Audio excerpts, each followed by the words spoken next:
So one of my favorite things to do when house hacking or looking for a property to house hack is running the numbers on these properties and looking at what it could be worth down the road, what my return on investment could look like, etc., etc. So today we are going to explore 3 different scenarios on a $200,000 property with 5% down and a 6.5% interest rate, which is fairly conservative where rates are at the time of recording this video. We're going to run these numbers based on a 10-year timeline, a 20-year timeline, and a 30-year timeline. We're also going to assume a conservative 2% annual appreciation rate per year. So scenario 1, if you bought your property and you held it for 10 years, what would the numbers look like? With a 5% down payment of $10,000, the loan amount would be $190,000. Purchase price is $200,000, your down payment is $10,000, so your loan is going to be $190,000. According to the amortization schedule, your loan balance after 10 years would be around $152,000.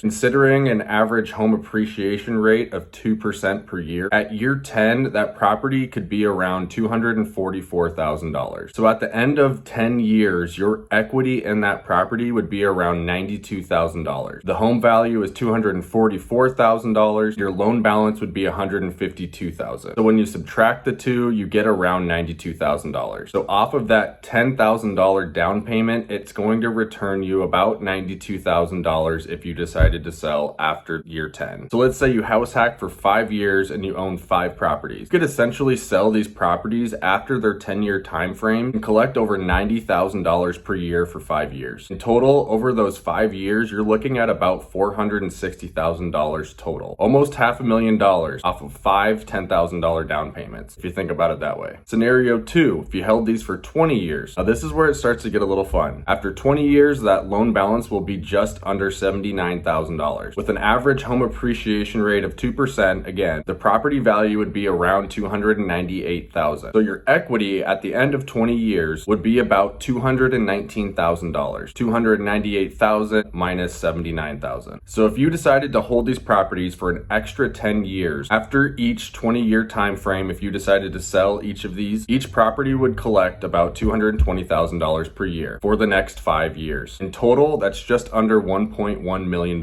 Again, this is from your 5% down, your $10,000 per property. $50,000 all in after 20 years could potentially turn into $1.1 million. Now, scenario 3, if you held each of these properties for 30 years. Drum roll. I don't know if you forgot, but when you purchase this property with owner-occupied financing for 30 years, after year 30, your property is paid off. You own that property outright, no more loan payments. Now back to the 2% per year in home appreciation. The property would roughly be worth $363,000, meaning your equity at the end of that 30 years, each property would have $363,000 worth if you decided to sell. This scenario is a little bit different. At this point, after 30 years, your financial situation may have changed a little bit than what it was looking like 30 years before when you purchased it. So at this point, you can decide, do I need this $363,000? Do I need to sell this property? Or since the majority of that payment is now gone, having your mortgage paid off, your only expenses on this property now are property taxes, home insurance, and general maintenance. You could hold this property and collect a much higher cash flow amount because now that that mortgage payment is gone, that gap there that you were paying is all going to go into your pocket. But here's the fun part. Here are the numbers if you decided to sell each of these properties. If you sold each property after its 30-year term, after that mortgage is paid off, you're collecting over $360,000 per year for the next 5 years, for a grand total of $1.8 million. Again, a quick reminder, you bought these properties for $10,000 essentially. $50,000 total, turning into $1.8 million. Now, before you freak out, you might be thinking I didn't include maintenance or vacancy on those properties. The invested amount over those years is probably much higher than $50,000. You're right, this is just to keep numbers simple. There are more expenses that go into this stuff, but I also didn't include the annual rent or the annual increase in the rent, or if there was any cash flow you're receiving from those properties over those 10, 20, or 30 years. And I also didn't include if you were depreciating these properties either, or if you were paying any taxes on any of the income you were receiving on your rent. If you're unfamiliar about depreciation and what that is, I just made a video on this last week, so be sure to go check that out. But the last thing I'll say here, the beauty in all of this is you don't have to stop after the 5th property. Imagine if you house hacked for 10 years and you had 10 properties after 10 years. And I'm gonna end right there in and let your imagination kind of run wild with that. So thank you guys again so much for watching. Please like, subscribe, share this with your cousin, and I will see you guys next time.